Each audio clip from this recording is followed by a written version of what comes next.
Do you know what is the real cause of feeling nervous while speaking English?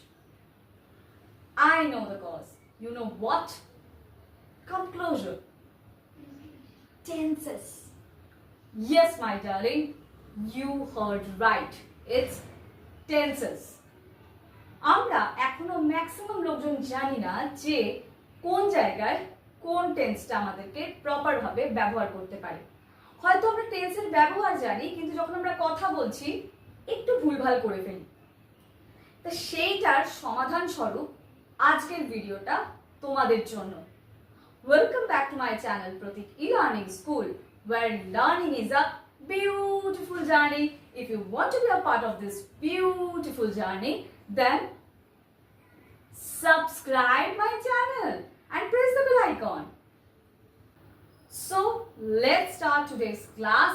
Let's fix your problem in just one video. Okay? So starting with the past tense. Past tense হচ্ছে simple past tense দিয়ে আমরা start করছি। simple past tense মানে অতীতে ঘটে গেছিল এরকম একটা কোনো ঘটনা।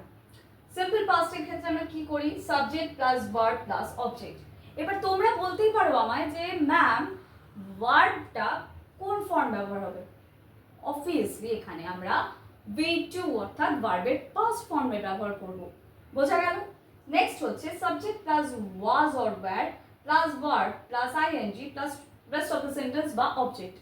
এটা হচ্ছে পাস্ট পারফেক্ট কন্টিনিউয়াস টেন্স। ঠিক আছে, যেটা বোঝাচ্ছে অতীতে কোনো ঘটনা কন্টিনিউ হয়েছিল, সেটার ক্ষেত্রে আমরা পাস্ট পারফেক্ট টেন্সের ব্যবহার করব। নেক্সট হচ্ছে subject plus had plus V3 plus rest of the sentence. এবার বলি পাস্ট পারফেক্ট টেন্স এটা। ঠিক আছে, এই পার্টিকুলার পাস্ট পারফেক্ট টেন্সের ক্ষেত্রে দুটো অ্যাকশন হয়।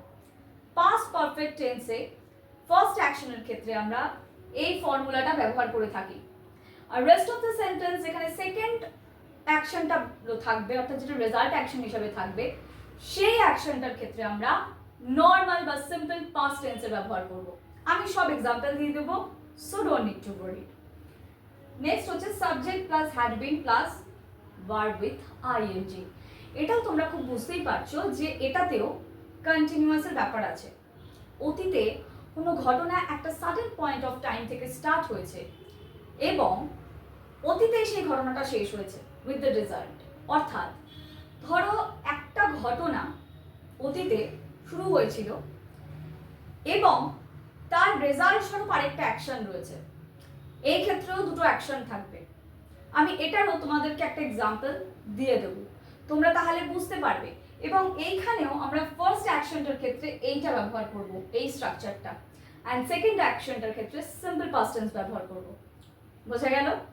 নেক্সট চলে যাচ্ছি, চলো প্রেজেন্ট টেন্সে। এবার প্রেজেন্ট টেন্সে কি বলছে? Subject plus verb plus object বা রেস্ট অফ দ্য সেন্টেন্স। এটা হচ্ছে সিম্পল প্রেজেন্ট টেন্স। এখানে দেখো আমি লিখেছি ভার্বের সাথে এস অর ইএস ব্যবহৃত হবে। ঠিক আছে, এইবার তোমরা বলবে এখানে আমরা ভার্বের কোন ফর্মটা ব্যবহার করব? অবভিয়াসলি এখানে আমরা V1 বা বেস ফর্ম অফ ভার্ব ব্যবহার করব। ঠিক আছে, নেক্সট রয়েছে দেখো, আচ্ছা একটু বলে দিই প্রেজেন্ট টেন্স কি? যেটা চলমান, যেটা হয়। এখানে আমরা নর্মাল বা সিম্পল প্রেজেন্ট টেন্সে কি ব্যবহার করি? সিম্পল প্রেজেন্ট টেন্সে আমরা ব্যবহার করি হচ্ছে হ্যাবিচুয়াল অ্যাকশন বা ইউনিভার্সাল ট্রুথ। ঠিক আছে, হ্যাবিচুয়াল অ্যাকশন কোনটা? যেটা আমাদের হ্যাবিট, যেটা আমরা রোজ করছি। ইউনিভার্সাল ট্রুথ কোনটা? যেটাকে কোনোদিনও পাল্টানো যাবে না, যেটা ধ্রুব সত্য। বোঝা গেল? বা জেনারেল ট্রুথ তোমরা বলতে পারো। এরপরে দেখো রয়েছে subject plus is or are plus verb with ING plus rest of the sentence. This is present continuous tense. অর্থাৎ বর্তমানে যখন কথা বলার টাইমে, অর্থাৎ একটা ঘটনা ঘটছে, যেমন ধরো তুমি এই মুহূর্তে খাচ্ছ। I am eating an Apple right now. আমি একটা আপেল খাচ্ছি এখন। তো এটা কি এখন কন্টিনিউয়াসলি হচ্ছে জিনিসটা? এটা এখন ঘটছে, চলমান। In that case we have to use present continuous tense. Next হচ্ছে subject plus has or have plus V3 plus rest of the sentence. এটা হচ্ছে প্রেজেন্ট পারফেক্ট টেন্স। ঠিক আছে, এইখানে একটা অ্যাকশন থাকবে এবং এই প্রেজেন্ট পারফেক্ট টেন্সের ক্ষেত্রে আমরা V3 অর্থাৎ পাস্ট পার্টিসিপেল ব্যবহার করব। ঠিক যেভাবে আমরা পাস্ট টেন্সেও এখানে V3 আমরা পেয়েছিলাম, তো এই V3টার ক্ষেত্রেও পাস্টের পার্টিসিপেল ফর্ম ব্যবহার করব, অর্থাৎ ভার্বের পার্টিসিপেল ফর্ম পাস্ট পার্টিসিপেল ফর্মটা আমরা ব্যবহার করব। এক্স্যাক্টলি প্রেজেন্ট টেন্সের ক্ষেত্রেও সেম, যখন যেখানে V3 দেখবে সবসময় পাস্ট পার্টিসিপেল ফর্মটাই ব্যবহৃত হবে। বোঝা গেল? এইখানে প্রেজেন্ট পারফেক্ট টেন্সের ক্ষেত্রে সবসময় ইমিডিয়েট পাস্ট বোঝাতে আমরা প্রেজেন্ট পারফেক্ট টেন্স মানে 5 মিনিট আগে ঘটে গেছে, 10 মিনিট আগে হয়েছে, এরকম ইমিডিয়েট কোনো পাস্টের ক্ষেত্রে আমরা প্রেজেন্ট পারফেক্ট টেন্সের ব্যবহার করে থাকি। এখানেই হচ্ছে তফাৎ পাস্ট টেন্সের সঙ্গে প্রেজেন্ট পারফেক্ট টেন্সের। যাই হোক, আমি তোমাদের একদিন ভিডিও করে দেখাবো যে কোন টেন্সের সাথে কিরকম কি পার্থক্য রয়েছে। আগে স্ট্রাকচারগুলো বুঝে নাও।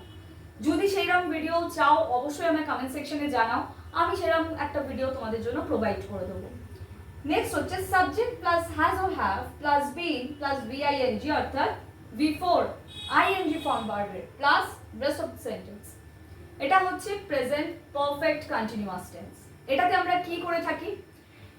এইটা হচ্ছে একটা সার্টেন পয়েন্ট অফ টাইম থেকে তোমাদের একটা কাজ শুরু হচ্ছে, সেটা কন্টিনিউ মানে পাস্টে শুরু হয়ে সেটা প্রেজেন্টেও কন্টিনিউ চলছে এবং সেটা লং টাইম ধরে চলছে। তো সেই ক্ষেত্রে এবং সেটা ফিউচারেও কন্টিনিউ হয়ে যাবে, ঠিক আছে? সেই রকম কাজের ক্ষেত্রে আমরা প্রেজেন্ট পারফেক্ট কন্টিনিউয়াস টেন্সের ব্যবহার করি। যার জন্য এখানে দেখো পারফেক্ট কথাটাও রয়েছে। কেন রয়েছে? তার কারণ একটা সার্টেন পয়েন্ট অফ টাইম থেকে এটা স্টার্ট হয়েছিল, এটা এখন প্রেজেন্টেও চলছে, ফিউচারেও এটা কন্টিনিউ হতে পারে। তো সেই ক্ষেত্রে আমরা প্রেজেন্ট পারফেক্ট কন্টিনিউয়াস টেন্সের ব্যবহার করব। বোঝা গেল? কি রয়েছে? Subject plus has or have plus been plus V ING plus rest of the sentence. Next হচ্ছে ফিউচার টেন্স। ফিউচার টেন্সের ক্ষেত্রে আমরা কি করছি না, subject plus will plus V1 অর্থাৎ সাবজেক্ট প্লাস উইল অর শ্যালের ব্যবহার হচ্ছে plus base form of verb with rest of the sentence. Okay, বা অবজেক্ট যেটাই বলো, V1 এখানে ব্যবহৃত হবে বেস ফর্ম, ঠিক আছে? এটা হচ্ছে নর্মাল বা সিম্পল ফিউচার টেন্সের ক্ষেত্রে। নেক্সট এটা রয়েছে subject plus will or shall plus be plus verb with ING plus rest of the sentence. এটা হলো ফিউচার কন্টিনিউয়াস টেন্স, অর্থাৎ ফিউচারে কোনো একটা জিনিস কন্টিনিউ হবে, একটা অ্যাকশন, সেই ক্ষেত্রে আমরা এই পার্টিকুলার ফর্মটার ব্যবহার করব, ঠিক আছে?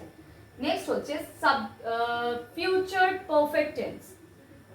দেখো, ফিউচারে কোনো একটা ঘটনা এই টাইমের মধ্যে কমপ্লিট হয়ে যাবে, একটা বাড়ি অমুক টাইমের মধ্যে কমপ্লিট হয়ে যাবে, ঠিক আছে?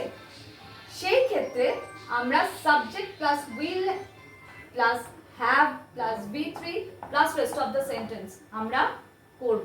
বোঝা গেল?